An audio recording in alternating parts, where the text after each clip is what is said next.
Hello students, this is Keith Bell. I'm an Associate Professor of Geography here at Ball State. I'm going to give you a quick walkthrough video of the online course or the geography course that you're taking this semester, just to kind of show you the ins and outs. I do want to tell you from the outset that this is a development semester, so um, I do have some more work to complete to finish this course out.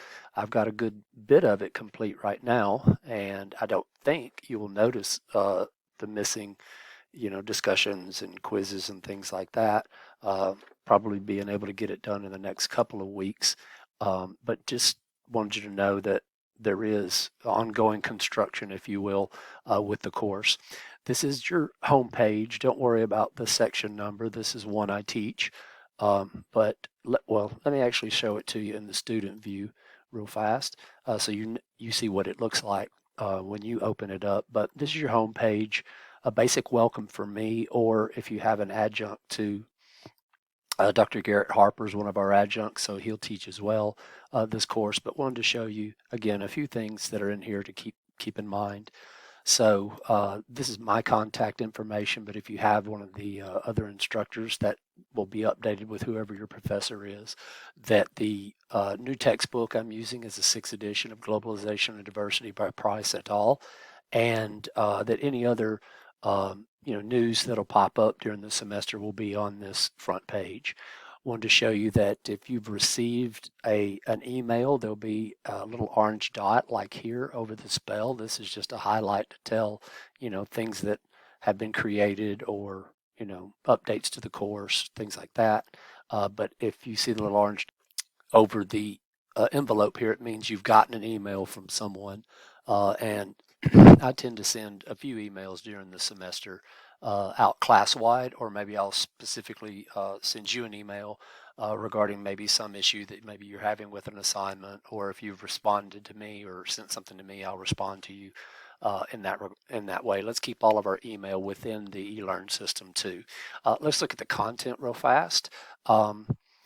Go into the overview. This is your syllabus, of course. The contact information will be different depending on who your professor is, but if it's with me, obviously, some of you have already seen this and looked through it since I haven't completed this in the first day. This is the second day of classes here in the fall semester to 2021. But again, the list is textbook here. You can find it at Textbook Brokers or the Follett bookstore on campus. Let's see here. Make sure you read through all of this. The syllabus is quite long. The ADA statements are based on TBR and the campus of things that we put in here about how we'll treat you and regarding stuff within the class and how, basic guidelines in that regard. I hope we don't have to use this date right here for a withdrawal, not receiving a grade for the course. Early alerts are usually sent by your professors to let you know how you're going along in class. If they're A's and B's, you're good. If they're C's, hey, you're average. That's fine. If it's a D or F, you'd probably want to contact me or your other instructors if that ever happens. The organization here is basically chronological number wise until we get to module 3, and I'll leap over chapter 6 and 7. I like those here together with Central Asia chapter 10 because they just really fit better both physically and culturally from that standpoint. So don't think anything when your quizzes and your discussions jump over and start with chapter 8. All of this information will be on your midterm exam, and then modules 4, 5, and 6 will be on your final exam. The grading scale here is as follows. Again, look at this syllabus in your own time. I don't want to take up too much time here, but that your grades are coming from exams, 14 textbook discussions based on the chapters themselves. I'll show you the discussion guidelines in a moment. That you have 2 drops of the 14 quizzes that you'll have, so use those wisely, and that you'll have 3 papers due this semester, each for 50 points apiece. Do take into account late policy. Policies are different depending on your professor. But basically, if you come in with something late, like an assignment, if you miss a quiz altogether, you'll just have a 0 for it. But you have half a semester to complete them. But just try to follow along with the course calendar to make sure you're adhering to that. Typically, incomplete grades are really, really rare. Let's just make sure we all complete the semester if we can. And here are other things about the quizzes or the assignments, the email discussions, and other things. Okay. Looking forward, some of you have already participated in discussions. That would be the ungraded discussion here for introducing yourself. You see, I have 30 posts. I've answered many in other sections, but I haven't read all of these yet, so I have some more work to do. This is a spot right here, the coffee shop, for you guys to discuss things. I usually won't drop in, but might check it out if there are questions about the text or lectures or some issues with the course, but you can always email me or your professor. Some of you notice here are claiming your countries for your first assignment. If you're gung-ho about it, go ahead and start those assignments. I do have to update some of the video links. I learned yesterday, Monday, the 23rd of August, that those links were broken, so it made for a very hectic day in the afternoon, and I'm still not done updating it for all of the different sections. So I would appreciate your patience on that, but it will hopefully very soon be resolved. You've got a lot of time before your first assignments due, though, but obviously posting for your country selection, it's a first come, first served basis. If you want to read through the discussions themselves, I did want to tell you that I really make them kind of open-ended and not too taxing, but they are worth a lot of points. And typically what I like to do is to give you options. So with this discussion, you'd choose one of these options to write about. And I typically remind you that you want 3 paragraphs of sufficient length and depth. You need a map or a graphic, and that you should have sources in there. That goes into the main grade. Then you're also graded on if you gave 2 replies to other students' posts, or and also to have read all the other posts. And say, for instance, the second discussion, which is about climate change, you'll notice you have some sources to work through here. And then again, you have another choice. Pick one problem and research it. Pick one solution, research it, and write about it.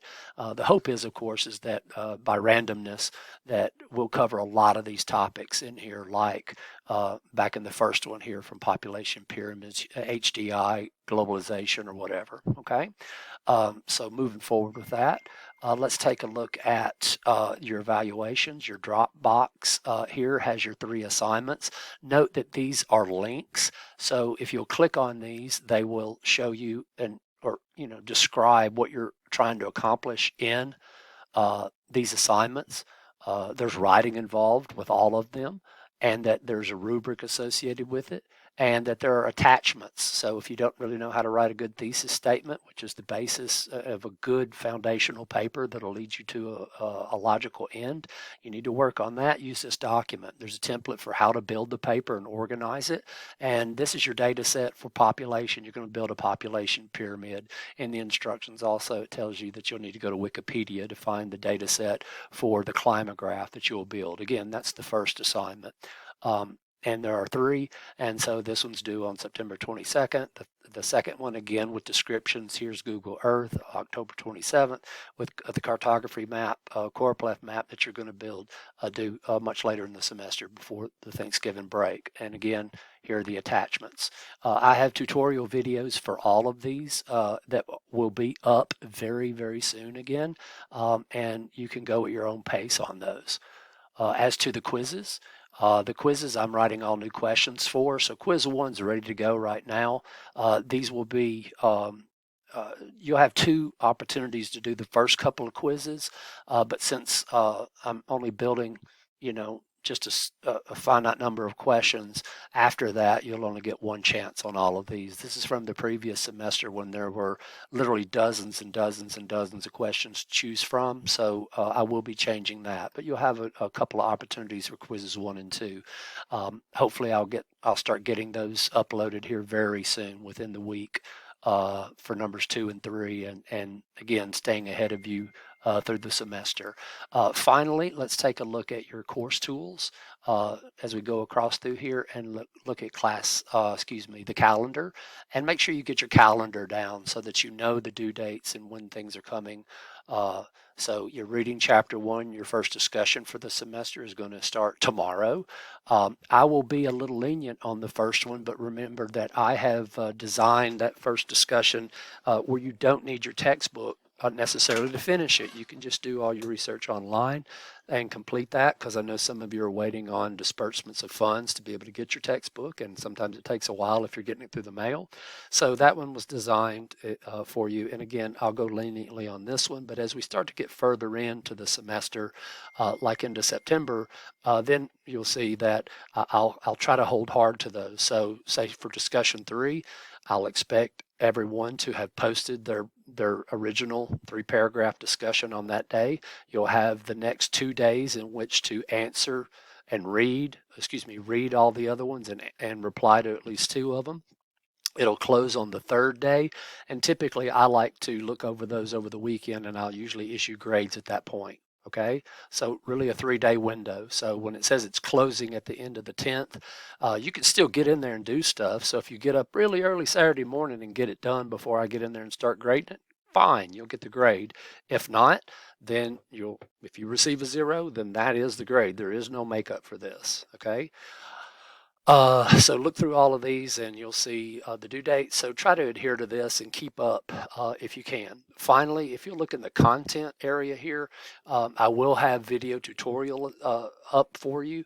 And so you just click right here.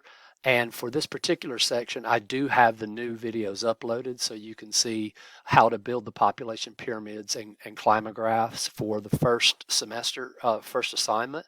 And so what you'd see is, again, a description here, but you could just click on this. I do plan on adding a video here too, because there's 2 different ways to satisfy the Google Earth assignment, one using the desktop version or using the online version. So I do plan to have that second video up.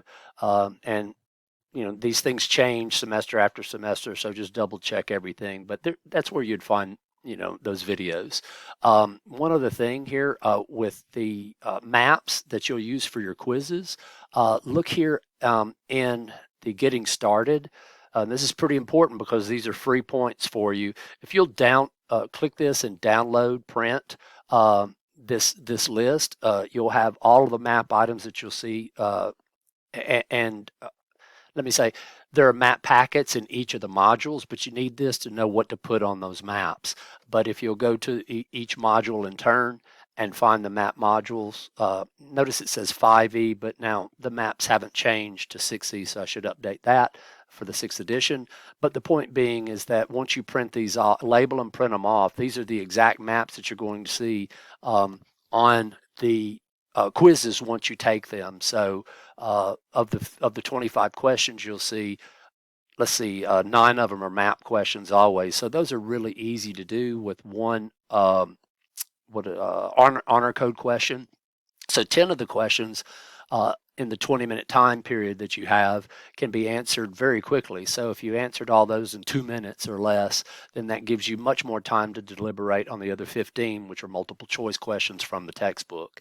But that's the design I've laid out, guys. That is basically the walkthrough. Sorry I took so long to get it to you, but just introducing you to the course. There's more to it than that, obviously. So look through it. Feel free to email me or your instructor if you have questions. And I hope each and every one of you have a great semester. Okay, guys, that's it. I'm out. Talk to you later. Bye.